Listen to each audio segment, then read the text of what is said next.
Excuse me, sir. Yes, Sir, before you begin, I had a small doubt what is that? regarding a question in question bank, sir. Uh-huh. Uh, the Q3, I think it says we have to explain 8x8 banyan switch, sir. Okay, yes. In that, should we write Batcher banyan or normal banyan? Because in PPT, Batcher banyan trees diagram is there. Okay. Uh-huh. Which 8x8 switch are we supposed to write, sir? You write normal banyan tree, normal banyan, normal. The delta. Yes. Okay. Okay, sir. Okay, fine. Yeah, thank you, sir. Yeah, okay. Good And afternoon. another one question was oversubscription. What are its effects, sir? So can you I discuss about, can you call me later after this class? Yeah, okay, sir. Okay, I Sure. will discuss it later, right? Okay, so we'll start. So in the last class, we have finished this VPN, virtual private network, and virtual private network and tunneling. So they go together because so the need for virtual private network, it is nowadays it is very evident because all the IT professionals are working from home. So that is possible due to this virtual private network, right? So, because as you know, so they are going to create a tunnel from all the way from the working place, okay, here from their home to their corporate office, okay, wherever it may be situated, right? So, but they are using the services of the public internet, right? So, in the available public internet, they are creating a private network. So, using tunneling concept, okay, using tunneling concept. So, that's what we have seen in the last class. Okay, so this what, see now it uses tunneling. Tunneling in the sense what? Encapsulating now your IP packet that goes from your machine, a client machine, right? So it is encapsulated in a public network. Okay, it is encapsulated with the public network header and it goes through the public network and ultimately it reaches the corporate office where it is again de-encapsulated and it reaches the server kept in the corporate office, right? So that so this encapsulation together it incorporates security aspects also, right? So the tunneling especially, so tunneling it serves as a security measure because so nobody else can see it. Nobody else can see it. For everybody, it looks like it is a packet, the packet that is flowing just in a public internet packet. But so what is inside there, so that nobody knows. So that can be disclosed only when you de-encapsulate it. So which is done at the other end of the network, right? So these things we have seen. So there are two types of tunnels, point-to-point tunneling and layer 2 tunneling. So point-to-point tunneling is used for point-to-point. That means from client to server, right? So that is point-to-point. And another one is so LAN to LAN. Okay, so LAN to LAN connectivity. So that can be established using so L2TP, L2TP. So these are the benefits of VPN. So low cost because so otherwise what if you don't have VPN you should have gone for lease line connectivity, so which is very costly. Okay, so to that is why so this VPN it proves to be low cost and it is scalable and it is compatible with broadband technology, ISDN technology, DSL technology, and several wireless technologies. Right. So there are some disadvantages of VPN because totally it depends on the services available on the public internet. So that is why the performance sometimes it may be low. Okay. So these things we have seen. So overlay network we had started. So overlay network it is just similar to so whatever we have studied in case of overlays in the memory, right? So memory because so especially in virtual memory, right? So virtual memory, what happens in virtual memory? So normally what virtual memory gives an impression, it gives an illusion to the user that he is able to execute his program. His program may be of a larger size. So he suppose so he is having assume that he is having around assume okay, 1 MB of RAM, 1 MB of RAM. So but his program is of 2 MB. So 2 MB of program he is able to execute within 1 MB of RAM. So that means what? So he thinks he is having some additional memory. Okay, he's having some additional memory. Okay, so now as an end user, you feel since you are able to execute a 2 megabyte program on a 1 MB machine on a 1 MB RAM, so you feel that you have more memory. So similarly here, so it is an overlay network. Okay, so it is a virtual network, you can say, just as you have virtual memory there. So here you have it is a virtual network, right, which is created on the top of the physical network, right, which is created on the top of physical network. So it is application specific, right? So that you should keep it in mind. So this is application specific network, right? So it creates a virtual topology on the top of physical topology, right? So because just as you know, so this virtual memory or rather virtual machine, so the purpose of creating a virtual machine on the top of real machine is to so to experiment. Suppose consider tomorrow one day you have developed your operating system which you want to try, right? So you can't try directly on the real machine. Okay, so that is why so you will be trying it on a virtual machine, right? First, okay. So if it works fine in the virtual machine, then you can uh, dare to try it on the real machine. So similarly here, assume that so you have come out with some a new routing algorithm, right? So you have come out with a new routing algorithm, so which you can't directly try it on a the existing physical topology, right? So what you have to do, so that is why you will be creating an virtual network, so that is overlay network, and so try your new protocol on that overlay network, right? Is it clear? So what it does, so it protects the existing network structure from the new protocols whose testing phases requires internet use. Okay, so what happens? So the new protocol that you have developed, so it may be sometimes it may be harmful to the existing network. So that is why so this existing network is protected from the new protocols. Okay, because it requires internet use, so but still you have to provide the network. So that network facility is provided to the to experiment with the new protocol by creating a overlay network, right? So this is just see here. So it is an overlay network. So this is a physical network. So these are the routers. These are the routers. So these are the virtual nodes that are created. So for a particular specific application, for a particular routing, right? So this is the overlay network that is created. Okay.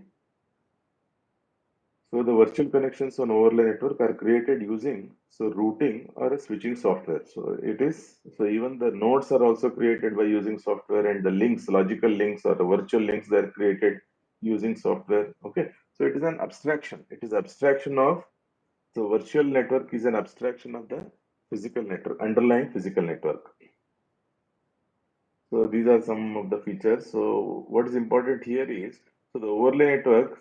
So the protocols that are used in overlay networks are virtual extensible LAN, VXLAN, right? So network virtualization using generic encapsulation, NVGRE. So this is one protocol that is used in virtual networks. So this overlay network. So stateless transport tunneling SST, generic routing encapsulation GRE, IP multicast and network virtualization overlays. Okay.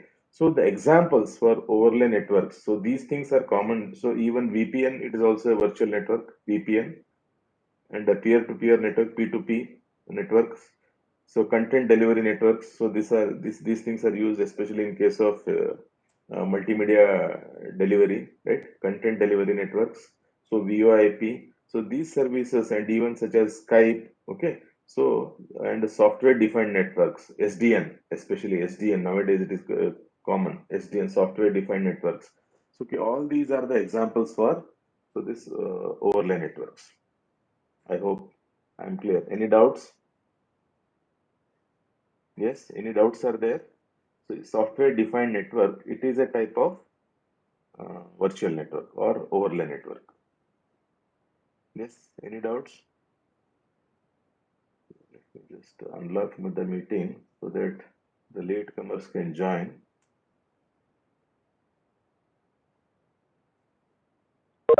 Okay.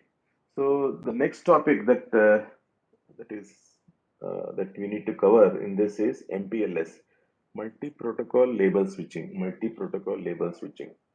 See here, so you need to compare it with your normal IP routing. Okay, IP routing, in case of IP routing, what happens whenever a router receives an incoming packet, what it does, it looks into its IP address, and then executes the routing algorithm. Then, based on the routing table, what it does, it forwards the incoming packet onto any of the outgoing lines, right? So, this it may consume more time. Okay, this MPLS, it is an improvement over it. It is an improvement over your IP-based routing, right? So what it does is,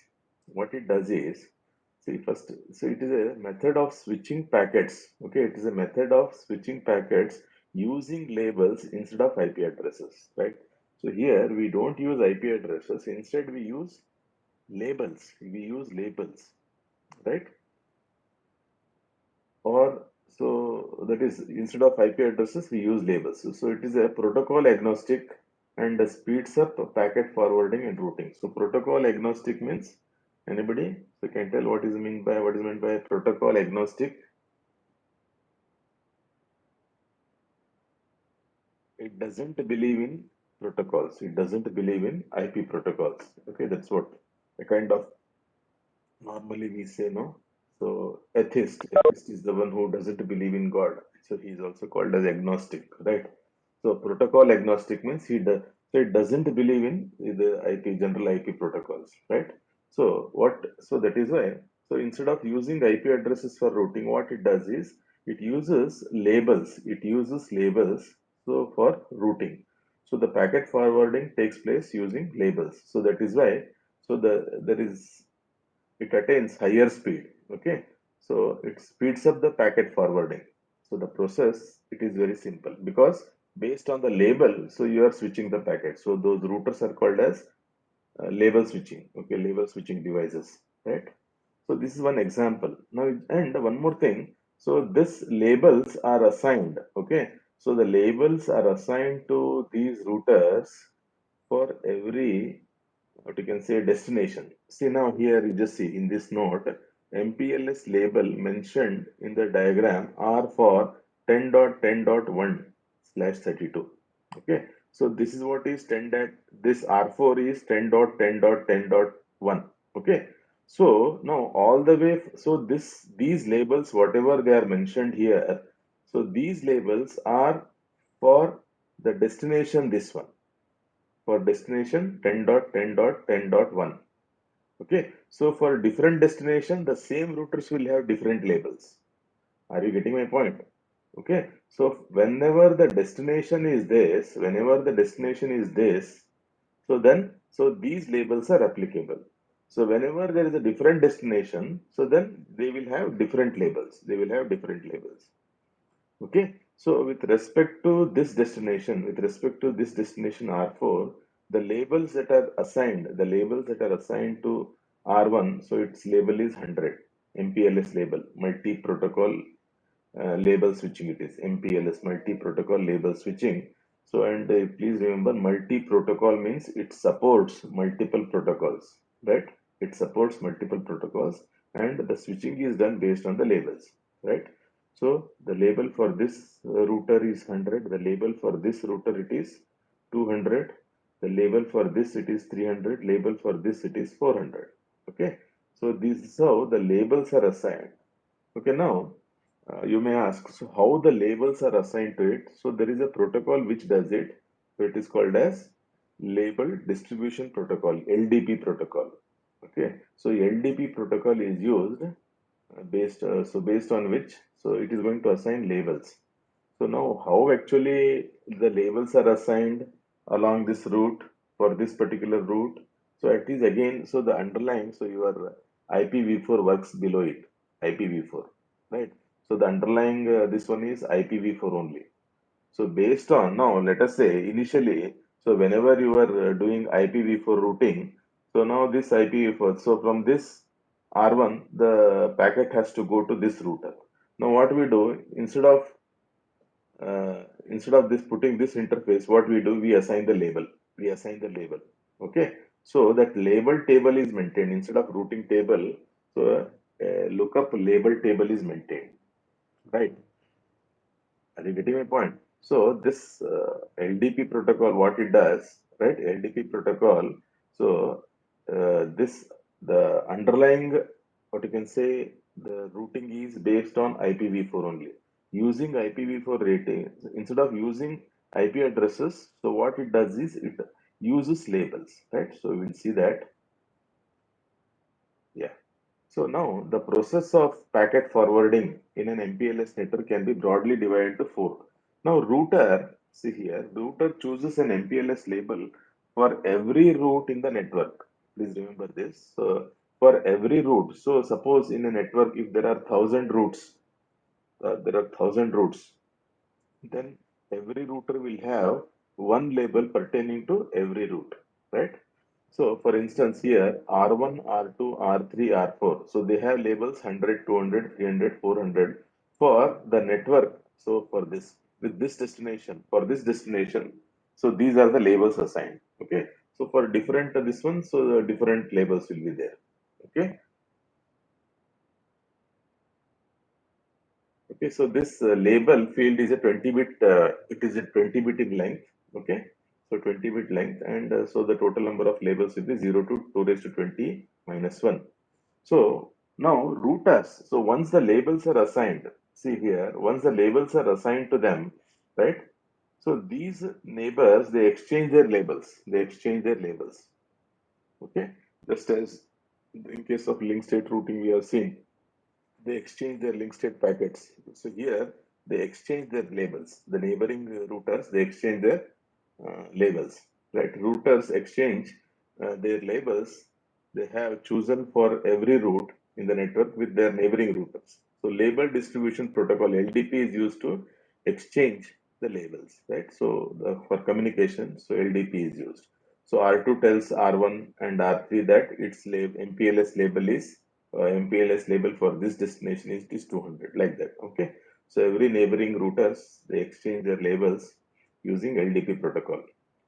So this is what we call it as LDP advertisement for the neighboring routers. So after receiving the labels from the neighboring routers, each router builds a MPLS forwarding table, multi-protocol label switching forwarding table.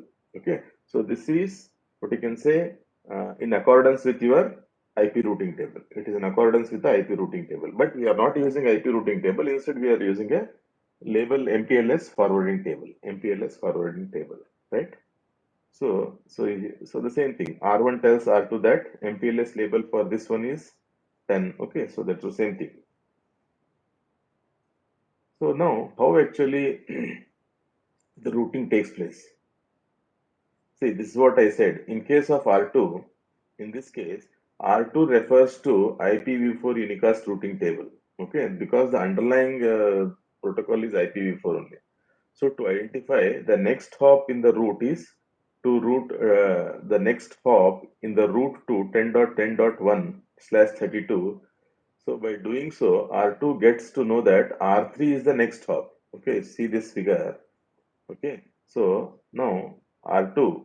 So in order to forward the packet, so IPv4 packet to this, it knows that so R3 is the next hop. Okay, what it does, so based on that, so R3 is the next hop and consequently updates its MPLS forwarding table with R3's MPLS label. Okay, with R3's MPLS label that is 300.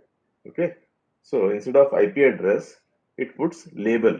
It puts label as a next forwarding link. Okay, so right.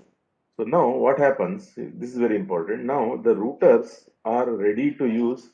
Now please remember, every router, every MPLS router is ready with a MPLS forwarding table.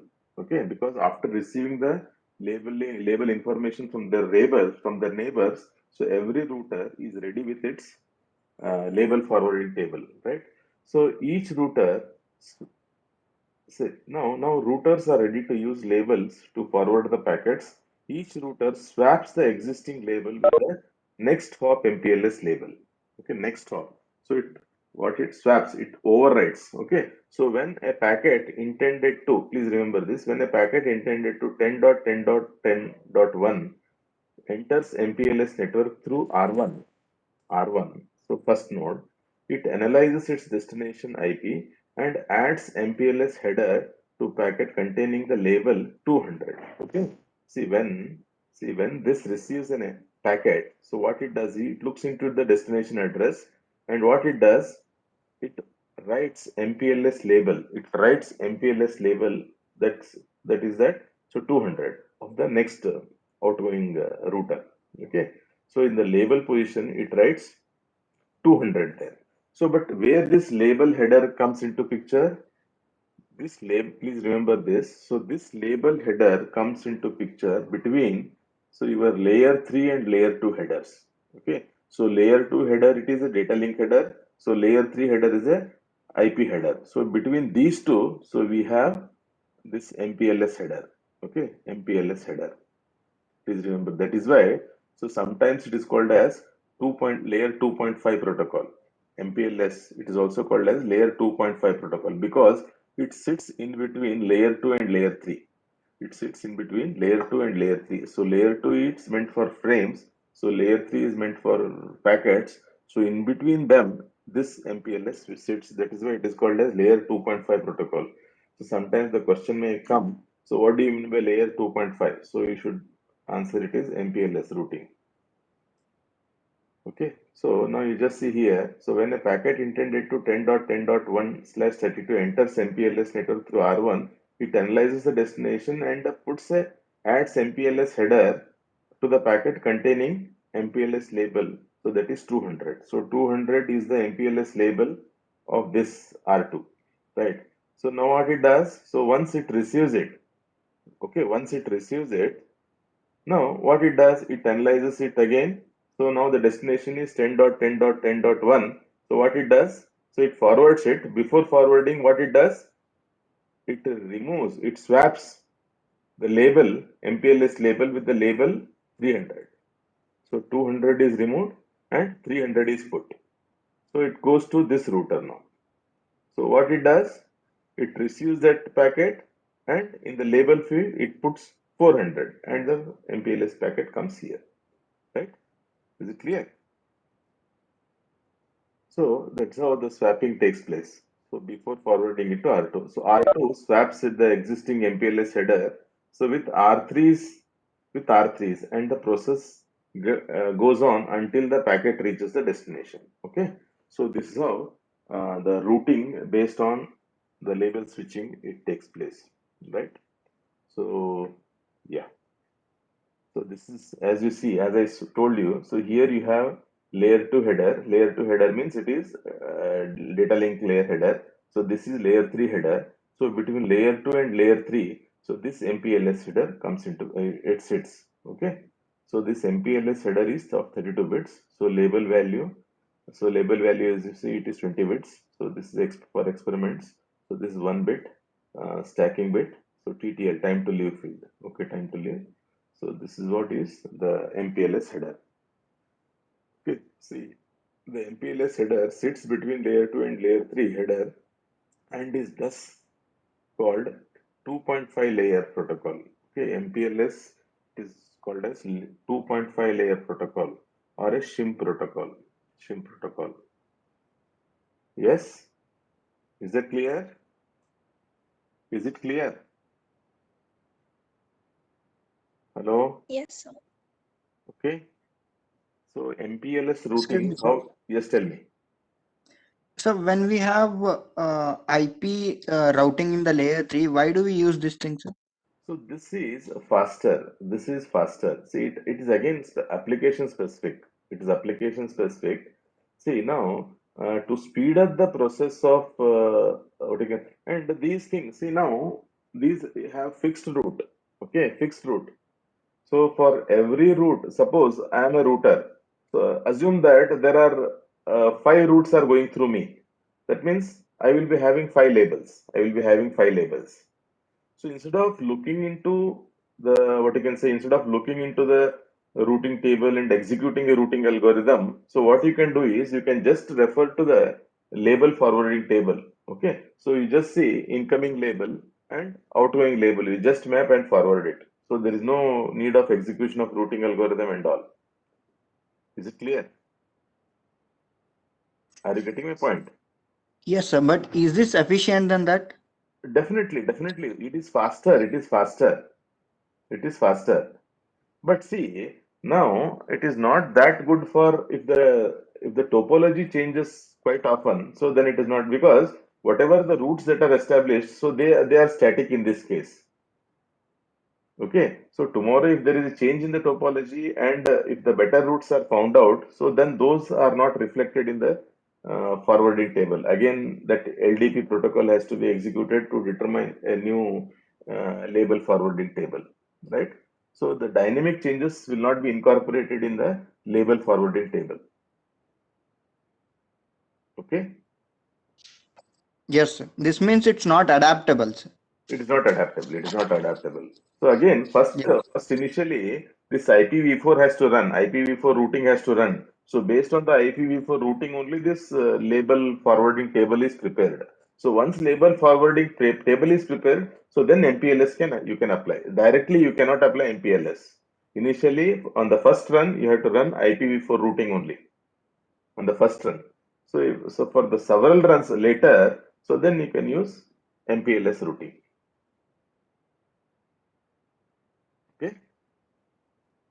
Yes, sir. It's clear, sir. Fine. So yeah, so that's about this MPLS routing. So then yeah, so the next thing that I just wanted to start is network management. Okay, so I will take up this ATM later, synchronous transfer mode, right? So I will finish this network management and security. So then lastly, I will be taking up the ATM. Okay, so this network management, as the name itself says, it is mainly meant for managing your network. Suppose if you have a smaller network, smaller computer network, so then the management will be very, very easy. Assume that you have got 10 or 20 machines. So then it is very easy for the network administrator so to manage the network. Okay, maybe it is with respect to configuration or monitoring, right? So it will be very, very easy. But as the network gets bigger and bigger, okay, so then that becomes a problem. That becomes a problem for the network administrator to manage the network, right? Okay, so that is why this network management, what all it actually it involves configuring, configuring of the network, monitoring the network, and reconfiguring. Okay, now see, just configuration is not important. So first you configure it. Okay, so you get some performance. So you try to. So configuring means what? So trying all possible values, trying all possible, so assigning IP address, assigning IP address, so assigning bandwidth, so something like that. Okay. So changing the parameters. There are various configuration parameters. What you have to do is, so you have to alter the configuration parameters so that ultimately, so you get an optimal performance, right? Optimal performance. Okay. So that is why we included reconfigure, right? So the configuration parameters, you keep on trying different values so that ultimately you end up in getting optimal performance from the network. So with a minimal downtime, okay, minimal downtime. So proper security and accountability and flexibility. So these are the desired, what you can say, outcomes of any network management system, right? So optimal performance, minimal downtime, so proper security, accountability, and flexibility. Okay, so these are the things that are expected out of any network management software. Okay, so the initially, so this there are two protocols. One is SNMP, Simple Network Management Protocol, so which is based on TCP/IP. Okay, it is meant for managing TCP/IP based networks. So this was developed as a temporary solution, right? So and actually this was CMIP was developed for a long-term solution. Okay, this is based on OSI model. But so this is actually again just as TCP/IP is a practical model, so everywhere SNMP is being used because it is more easy. Okay, it is more flexible as compared to CMIP. So CMIP is that is C, I forgot, Management Information Protocol. So C, there is something C. I think I don't remember. So Commons. what is that? Yes, anything? Yes. Common Management Information Protocol. Common, yes, yes, good. Common Management Information Protocol. Good. Okay, thank you. So, okay, Common Management Information Protocol. So, this is based on OSI model. Okay, so in the sense it is used for managing the networks with OSI based networks. And since you have got, the problem is you have got different networks. So where the components of the network may be purchased from different vendors, and every network is operating on a different operating system. Okay. So then this SNMP or network management software, it should be interoperable. Okay. So that is the need of the hour. So interoperability is very important in case of any network management software. Now this is one example. Okay. Now you just see here. So here, this we call it as a network management station. Network management station, right? So that means our network management software will be running here. Okay. So it will be running here. So and here you will be having a very good graphic display of the entire network, right? So and these are the devices. So these are the devices. Okay. So these are the, so device may be a router, or it may be a host machine, or it may be anything. Okay. It may be a switch, or it may be a bridge, right? So any network component so can be a network device. Okay. We call it as a managed device. So these are all the managed devices. Router is a managed device. Router is a managed device, host is a managed device, right? And even the switch or a bridge, so everything is a managed device. And you just remember one thing, right? So here, uh, in every managed device, so there runs an agent. There runs an agent. So this agent, we call it as managing agent. This agent is called as managing agent. So what this managing agent will be doing, it will be managing the device in which it is installed. With this agent, so it will be embedded in the managed device. It will be embedded in the managed device, right? So this agent is responsible for the well-being of this managed device. Okay. If any problems are associated with this device, so then it immediately brings to the notice of the network management station, right? So in every managed device, so there runs an agent. There runs an agent. Okay. So and the communication. So how these devices communicate with the management station? So that means this device communicates with this management station with the help of this agent only. So this communication, so again there is a protocol that runs between these two. So that is called as network management protocol. Okay, network management protocol. So that overall system that is called as network management system, NMS, network management system. So what are the various functions the network management system is supposed to do? One is fault management, right?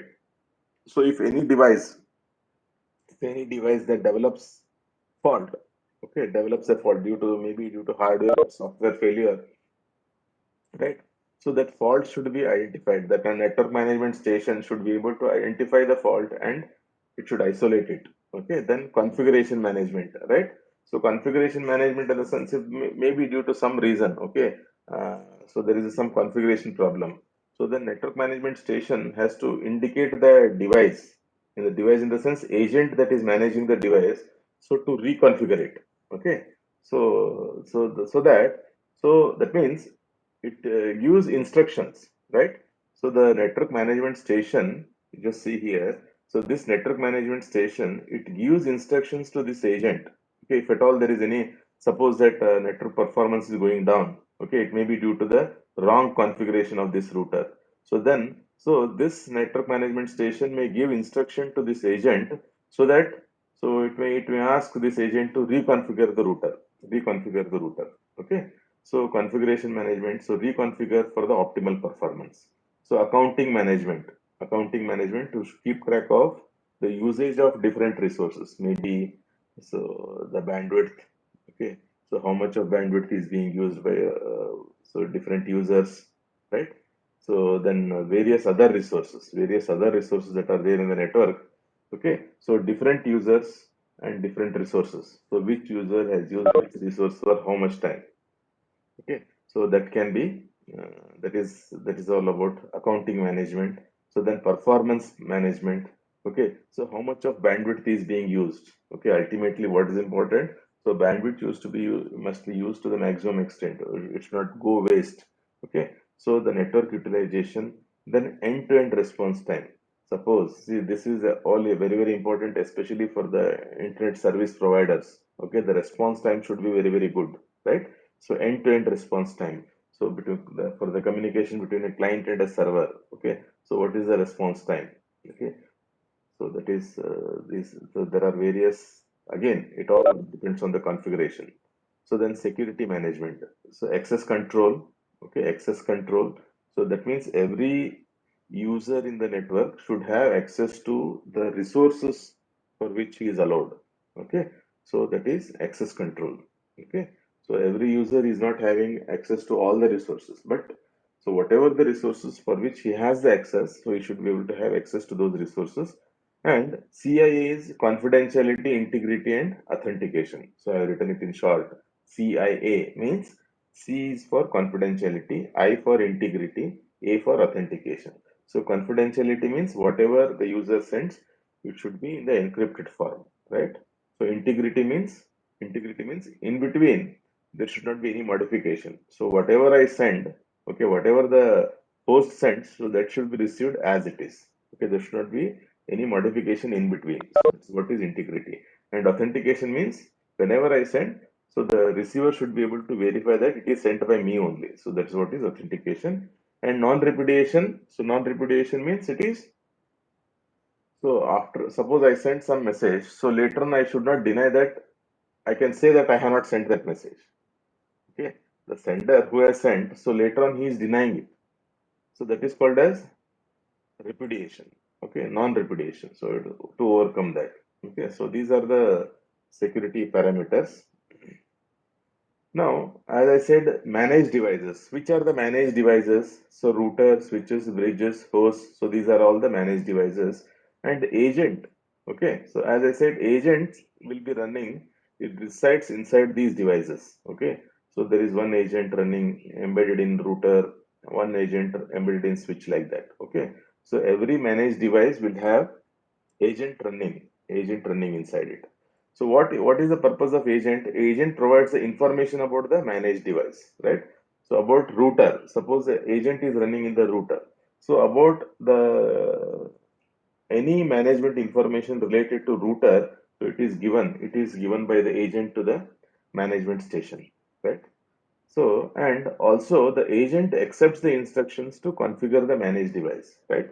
So, the regarding the health of the, you can say, managed device, it informs the management station. And in response, so the management station may give some instructions to the agent. Okay, you please reconfigure it to, so with these parameters, so that the performance improves. Okay, upon receiving the instructions, so the agent should be able to configure the managed device. Okay, so if you have any doubts, you can ask. And network management station provides, so there, as I said, so it provides a graphical view of the entire network, right? So if you are a network manager, so in front of your monitors, you will be able to see the entire network. So the entire graphical view of the entire network will be displayed, and you will be able to identify if at all any problem comes up. So immediately you can see it in the monitor. So wherever the problem comes, maybe due to there is a congestion, or so let us say so some security problem, whatever it is, any problem, any fault, so it is immediately displayed on the monitor. And the manager, so the manager is sitting in the management station, right? Management station. So manager exchanges, so this MI means management information. Okay, so manager exchanges management information with the agents. Okay, so now as I said, so the manager or the one or who is okay, it's all software only. It's all software driven only.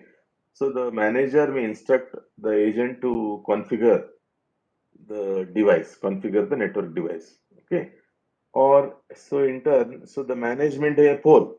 Okay, suppose a manager wants to know the status of a router. So the manager may send a poll message, a poll request to the agent which is managing a router.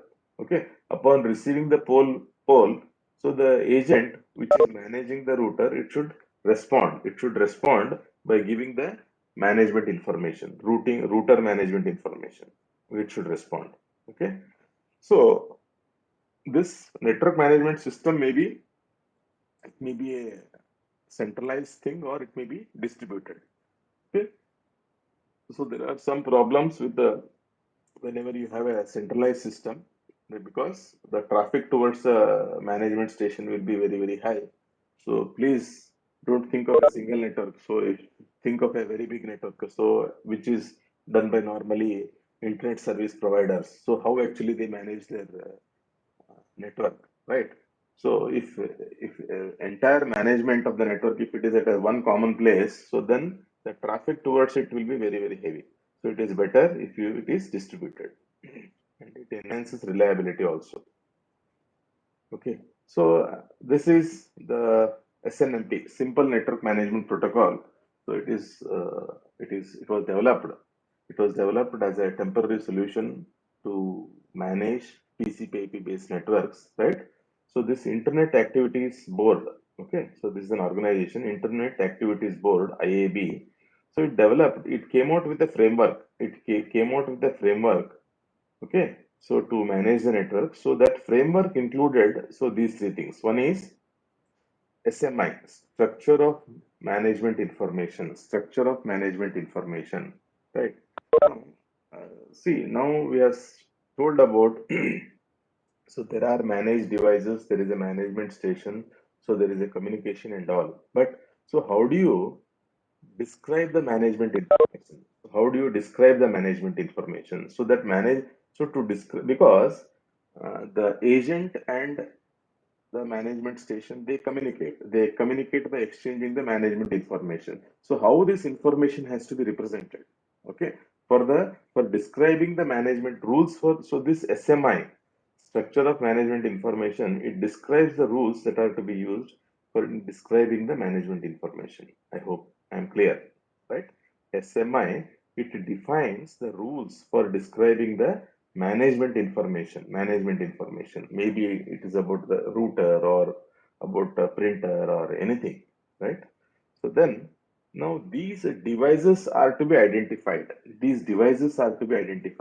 Okay. So for the identifying of so that needs to be a database. Okay. So database pertaining to these devices. So that is a virtual database. So which we generally call it as management information base. Okay, so don't think about a smaller network. Again, I am telling you, think about a bigger network. So this SNMP has been developed with a very large network in mind. Okay, so this management information base, it is a virtual database, So that comprises of all the things in the entire in the network, right?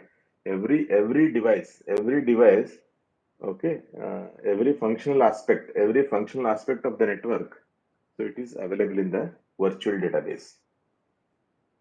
So the session gets closed. Okay, and the protocol that is used for communication between the agent and the management station, so that is SNMP protocol is used.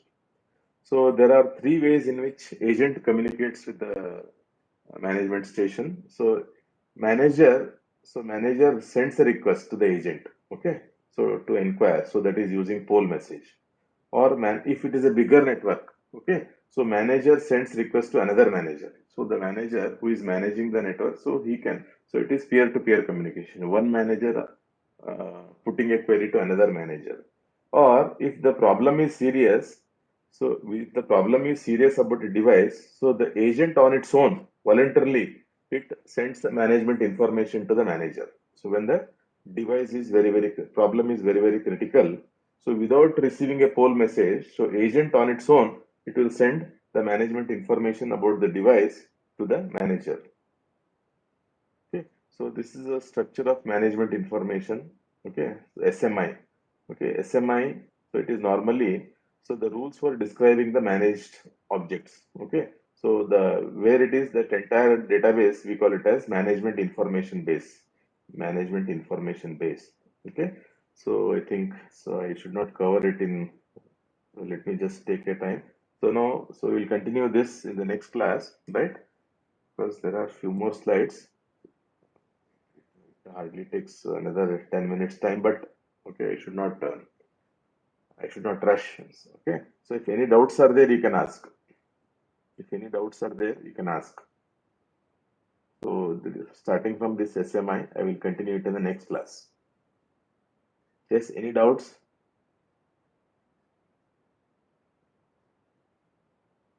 Yes, Arpita, any doubts? No, sir. Ashish, are you there? Ashish is not there, no? Arpita, Ashish is there?